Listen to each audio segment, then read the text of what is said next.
According to UNICEF's report in November 2019, by 2030, India would have 31 crore school graduates, and only 47% of them would have enough skills to be employed. Isn't it sad?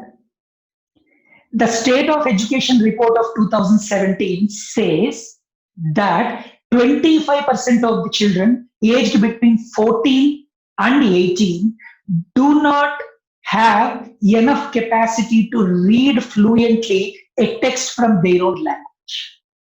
50% of the children aged between 14 and 18 cannot do simple divisions and multiplications from mathematics. And many of them who finished 8 years of their education lack fundamental skills of reading and doing calculations. In this country, children commit suicide, students commit suicide at a rate of 28 students per day, which means more than a child per hour.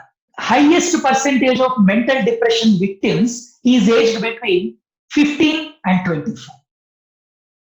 If statistics are so bitter, there must be something wrong with our current school education. Let us see if National Education Policy 2020 has any solutions for these burning problems. Hi, this is Kiran Sidde and you are learning from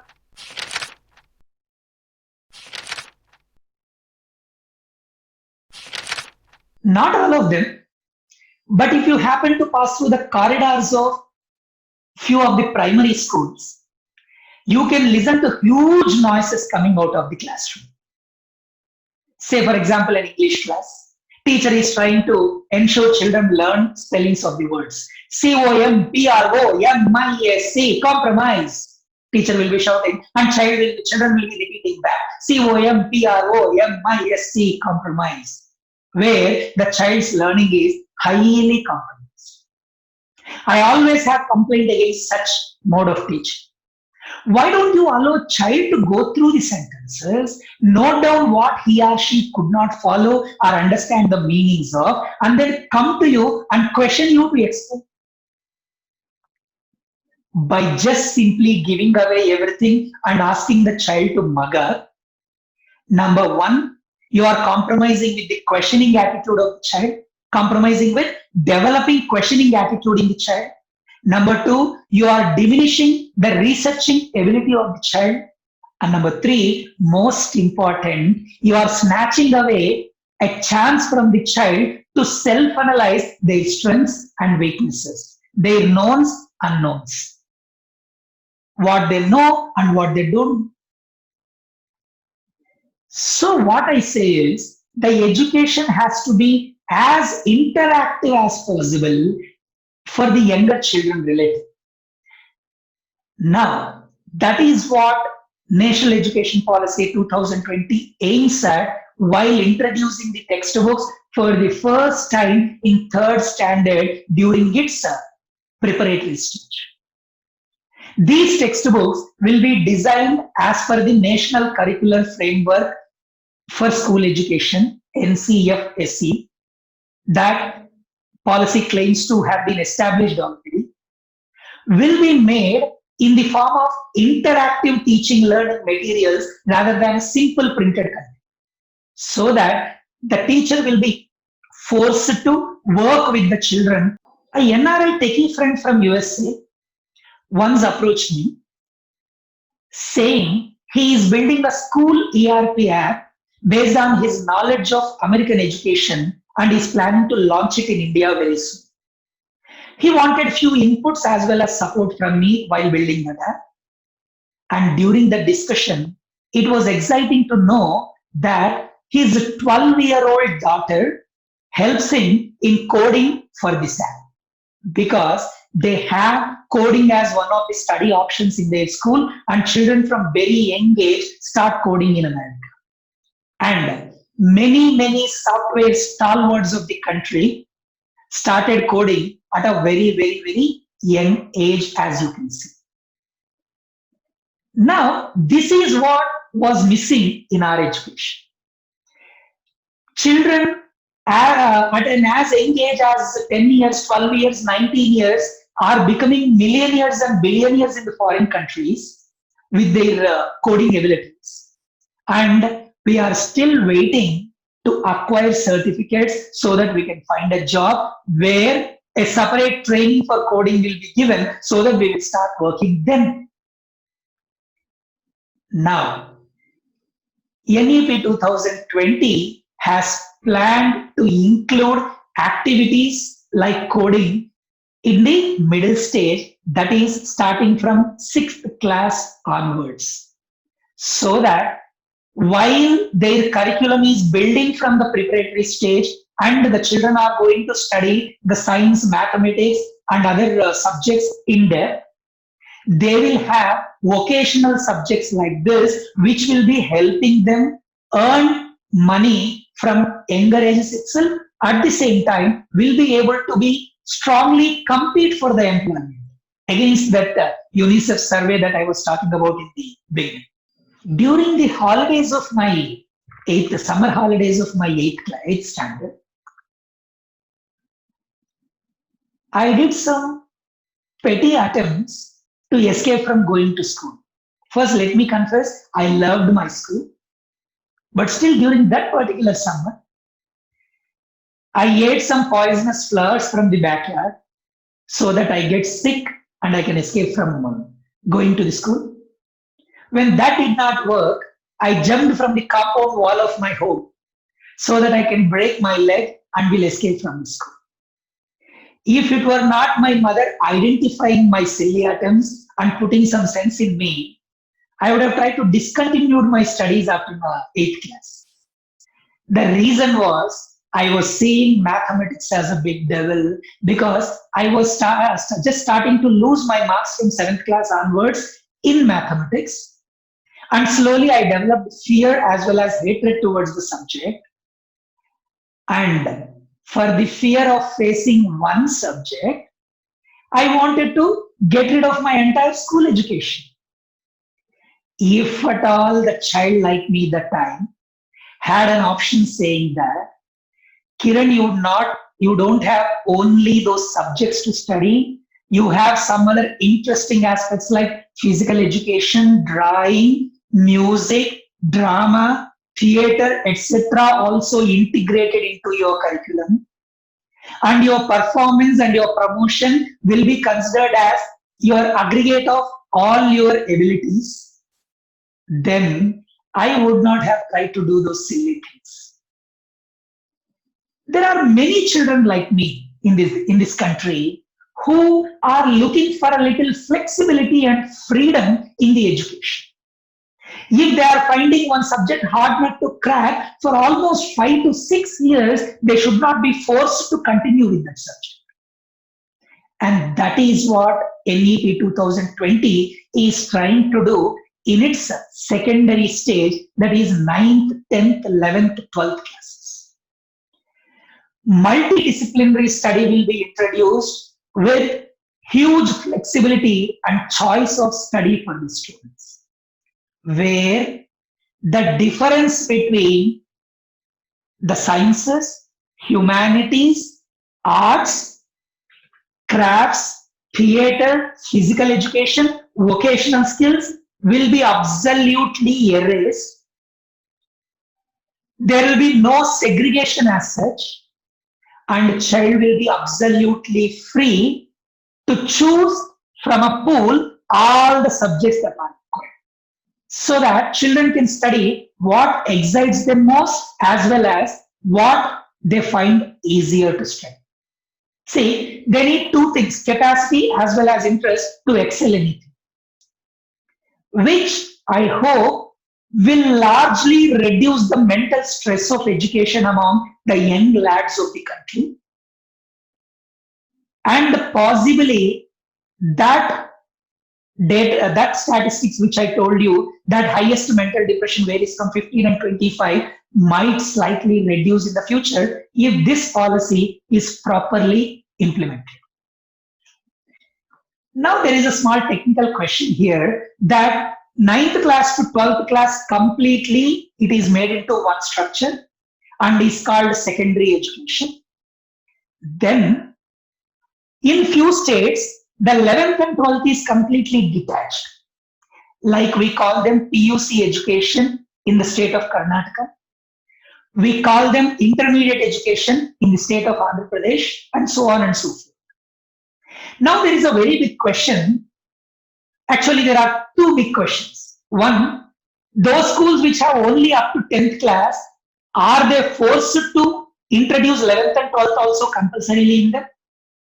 Two, the colleges which are being called junior colleges as of now and have only 11th and 12th, should they start introducing 9th and 10th also in their institutions? Now comes a question, even for the students also, if their school doesn't have 11th and 12th, should they quit it by 8th class itself? Now, the answer for all these questions is no. Because there is a clear mention in the policy that students continue to have an option of exiting their school after grade 10 and join any specialized education school in grades 11 or 12. That means the junior colleges can continue to be exclusively junior colleges while coming under secondary education and renaming the word college by school, probably. And then the schools which have up to 10th class and feel don't have enough resources to attach 11th and 12th to them can continue to not have 11th and 12th in them, and the children in those schools can quit and join somewhere where there is 11th class. Then what would be different is all of them come under secondary stage number 1, and number 2, they are going to come under new education methods, revised curriculum, and more holistic education where the barriers between the streams are absolutely broken. That means if there is any junior college which is focusing only on science, for example, or only on science and commerce, for example, and they did not have any co-curricular and extracurricular activities so far, if they were just simply crushing the children round the clock with education, coaching, they will have to introduce all these co-curriculars, extracurriculars as a part of curriculum now and give option to the child to equally adopt those subjects also. That is going to be the biggest difference now. Then, if so many reformations have to be made, if children should be given multiple options for studying, if the arts, theater, vocational skills, etc. have to be integrated with education, then it would not do if you continue to have volumes and volumes of chapters as a part of main subjects, main curriculum, and then expect child to excel in these things also. That is why National Curricular Framework for School Education is going to thoroughly revise the syllabus by keeping only core essentials of the subject. I'll give you an example. I am a chemistry teacher, and most of the times during many chapters, one section of students whose minds are blown up with this content always have a question. Sir, why are we studying this? And their question is absolutely sensible for two reasons. Number one, these are the concepts which have their practical implications only in industries or in research where I can never take them to show this is what is happening. If they go there, they can appreciate. They can look back and appreciate, oh, this is why I studied those fundamentals there. But unfortunately, most of our children either become doctors by working hard and achieving a medical seat, or joining medical in China, Russia, or Philippines, or they will surely become engineers even if they don't work hard. Because they are not going into research, majority of them are not going into research in basic sciences, are not becoming employees in production sector of chemical factories, they would never realize the importance of what I'm teaching now. And that's why comes the question, why the hell are we studying all these things? And that's why NCFSE aims to concise the syllabus, slash the syllabus into the core essentials in every subject, so that child have a lot of free time as well as freedom of mind to go back and explore more and more options. To pursue vocational skills so that their employability in the future is secure. To pursue recreating fields like art, theater, or music, etc., so that they can always have that mental balance and will not be stressed out exclusively by books and education. This aspect of curriculum revision is going to be a very good news for students, hopefully. UNESCO has pointed out that 40% of the students in the world are taught in a language which they don't understand. And UNICEF says it is very sad to know that. And it also points out very clearly that longer the students study in their mother tongue, the better they perform in their school. As pointed out by our Vice President, Mr. M. Venkaiah Naidu, recently in a press conference, 90% of the Nobel laureates up to 2017 come from the countries where their education is completely in mother tongue during foundation stages and primary education.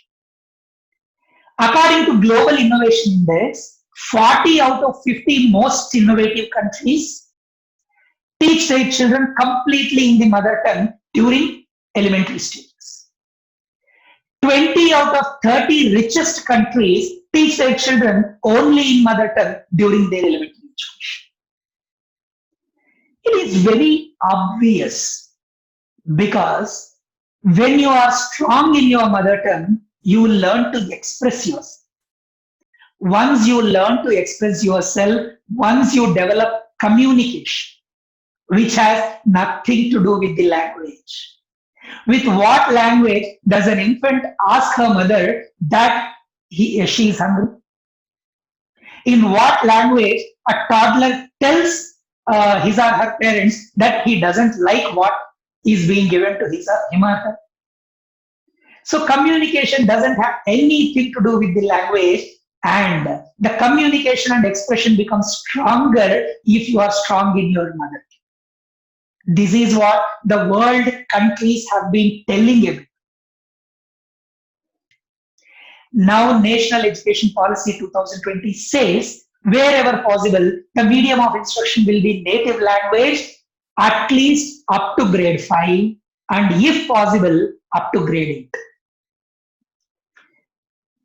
This, whether it will be made compulsory for everybody or not, is not made clear, because again, that word wherever possible is a little confusing. However, they are ensuring that every book will be printed bilingual, so that if any child who feels English more comfortable than the mother tongue or any local language will be able to compare and study, so that simultaneously he or she will be able to excel in both. Another interesting and important fact to be noted out of many facts I have been telling you, 22,000 PhD educated researchers are there across the world in artificial intelligence, out of which only 386 of them belong to India. As I have told you in my previous video, more than 2 lakh artificial intelligence and big data jobs are striving to find a skilled professional. This problem has to be eventually avoided if India has to emerge in the global picture. And that's what NEP 2020 is aiming to achieve by introducing contemporary subjects like artificial intelligence, design thinking, organic living, global citizenship education, etc. at relevant stages of secondary education, so that Children not only develop the vocational skills required, but also compete at global level so that we won't have a shameful face in the world platform. After bringing so many reformations, if the so-called exam fear is retained in children, there is no meaning in doing these reformations. Even the assessment should become absolutely new and absolutely revolutionary. And that's why tests and examinations will be made more formative and regular, unlike the year-end examinations where 3 hours is going to decide the fate of the child's education. Entire year's hard work is decided in just 3 hours, and if child falls sick or misses out the examination because of any reason, that's all, that year he is failed. This will be avoided through formative and regular assessment, and more importantly, it has been clearly mentioned that assessment will ensure the holistic development of the child rather than their rote learning. These are the exact words uttered in the National Education Policy 2020. An institution named PARAK, Performance Assessment, Review and Analysis of Knowledge and Holistic Development. Look at the name of the institution. I repeat it. Performance Assessment, Review and Analysis of Knowledge and Holistic Development of the Child. So PARAK is going to clearly ensure that its board examinations, its assessment system is going to be to check the child's holistic development, not merely curricular development. Means probably if you are a good singer, you may get few marks for that too. If you can paint very well, you will be adding few marks for that too in your final marks card. If you are very good in communicating, public speaking, you may have few marks for that too in your final progress report. And another fabulous aspect of this assessment is the progress report of the child will be made not merely by the class teacher, but also it would include self-assessment of the child. I can tell about myself, what I am, what I am not. Then the peer assessment of the child means my friends also get to have a chance to assess me. My parents also have a chance to assess me apart from my class teacher and other subject teachers. Now comes the most important aspect of this secondary education ending. That is, after this, they are supposed to join graduations. And I don't think our fascination for medical engineering, etc., will be curbed so soon. Now, when we have to join higher education, we need to write entrance examinations, which have been a big deal in India. If we are trying to ensure that child has to develop holistically, and then we still keep entrance examinations that has volumes of syllabus, what is there in NCERT, what is not there in NCERT, everything will be asked. Then how are children going to balance these things, and how are they going to exhibit holistic development? For that, the National Education Policy says National Testing Authority, NTA, will have complete regulation on undergraduate admissions, and it is going to conduct not only subject-based entrance exams, but also the aptitude-based exams. So, common aptitude test as well as scholastic aptitude test will be conducted, preferably 2 times in a year, and the scorecards will be ready with you. And you can take those scorecards and apply across the institutions, the universities or the undergraduate colleges where you wish to study, and based on your merit, they are going to admit you. Now, the beauty of this is not only in physics, chemistry, mathematics, biology, etc., but also in humanities, in languages, in arts, in crafts, in music. For every subject, NTA will have its aptitude tests. Now what happens? You will be attempting the aptitude test in every subject that you have been pursuing past 4 years, and you will be trying to keep your scorecard intact. Now, I'll be talking about higher education in the next video, but in higher education, even institutions, technical institutions like IITs, etc., will be incorporating humanities and other subjects into their course list, so that your dream of studying in big institutions like IITs, IIMs can be achieved by pursuing other subjects also. Hope you had right illustrations and interesting information from this video. Next video, we will be talking about the updates in higher education that NPE 2020 is aiming to bring.